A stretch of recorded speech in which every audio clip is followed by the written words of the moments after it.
Sebelum melanjutkan, jangan lupa subscribe dulu, terima kasih. Bab 78 Ketenaran Dokter Hantu. Saya kembali. Di halaman, Feng Jiu mendongak untuk melihat ke arah Guan Xilin. Melihatnya kembali dengan marah, dia tidak dapat menahan diri untuk bertanya kepadanya sambil tersenyum, ada apa? Siapa yang menginjak kakimu? Saya pergi ke kediaman keluarga ke. Guan Xilin datang ke meja dan duduk, lalu menuangkan secangkir air untuk dirinya sendiri dan meneguknya dengan cepat. Keluarga ke. Tatapannya terkejut saat dia menatapnya. Kupikir kau kembali ke keluarga Guan. Saya belum akan kembali ke keluarga Guan.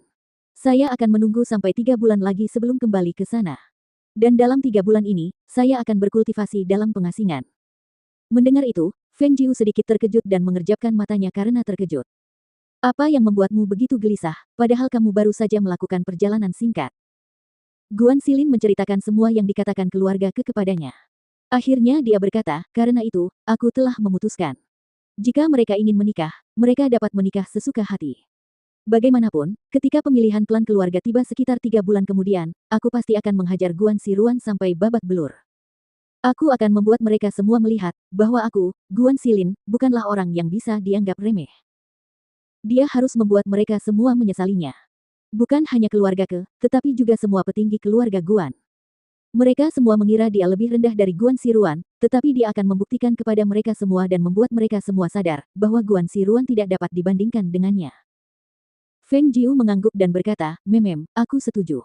Aku baru saja meminta Leng Suang untuk pergi ke pasar gelap. Dalam 3 bulan ini, aku akan memulihkan lenganmu agar kembali seperti semula. Hatinya langsung menghangat dan dia menunjukkan senyum di wajahnya dan berkata, Jiu kecil, terima kasih. Kau adalah saudaraku, apa yang harus kuucapkan terima kasih? Baiklah, kau harus kembali ke kamarmu dan berkultivasi.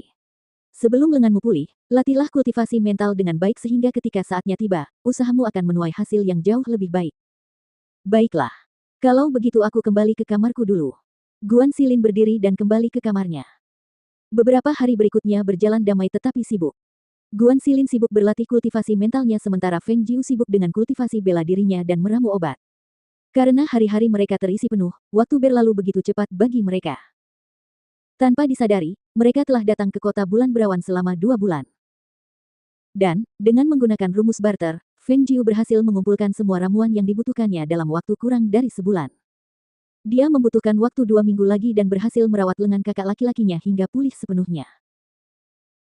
Dalam 2 bulan ini, nama Feng Jiu di kota Bulan Berawan berangsur-angsur tumbuh, tanpa alasan lain, melainkan hanya karena bahkan bagi orang-orang yang belum pernah melangkah sedikit pun ke pasar gelap, telah mendengar bahwa seorang dokter hantu telah muncul di kota Bulan Berawan. Seseorang yang tidak hanya memiliki keterampilan medis yang sangat baik, tetapi juga sangat ahli dalam meramu obat-obatan.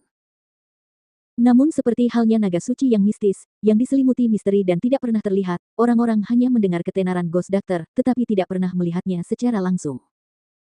Jika ada orang di seluruh kota Bulan Berawan yang tahu siapa dokter hantu itu, niscaya itu hanya agen pasar gelap. Namun, pasar gelap bukan sekadar kekuatan biasa. Pengaruh pasar gelap menyebar ke banyak negara dan bahkan penguasa negara Sun Glory tidak memiliki cara untuk membuka mulut pasar gelap untuk mengungkapkan identitas dokter hantu. Banyak kekuatan yang datang secara anonim untuk meminta pertemuan, tetapi semuanya ditolak satu persatu. Bahkan penguasa negara Sun Glory yang datang sendiri tidak dapat melihat dokter hantu juga. Dan karena itulah, jati diri dari Ghost Doctor pun menjadi semakin misterius, yang mana membuat semua orang semakin penasaran. Fajar, halaman. Feng Jiu sedang melatih adik Leng Suang, Leng Hua, dalam Tai Chi ketika mereka mendengar suara Guan Xilin yang penuh kegembiraan mencapai telinga mereka dari jauh. Jiu kecil, bunga persik di biara bunga persik telah mekar. Bukankah kamu bilang ingin melihatnya? Biarkan aku menemanimu ke sana hari ini. Feng Jiu memperlambat langkahnya, kembali ke posisi istirahat dan menghembuskan napas perlahan sebelum menoleh ke Leng Hua dan berkata, teruslah berlatih. Baru pada saat itulah Feng Jiu menoleh ke Guan Xilin dan berkata, kakak, aku sudah meminta Leng Suang untuk bersiap-siap dan dia akan siap sebentar lagi. Tapi, sebaiknya kau tidak pergi. Begitu mendengar bahwa dia tidak diizinkan pergi, Guan Xilin menjadi cemas dan segera berkata, bagaimana mungkin aku tidak pergi? Bagaimana mungkin hanya Leng Suang dan kamu saja yang pergi? Bagaimana kalau kamu menemui masalah?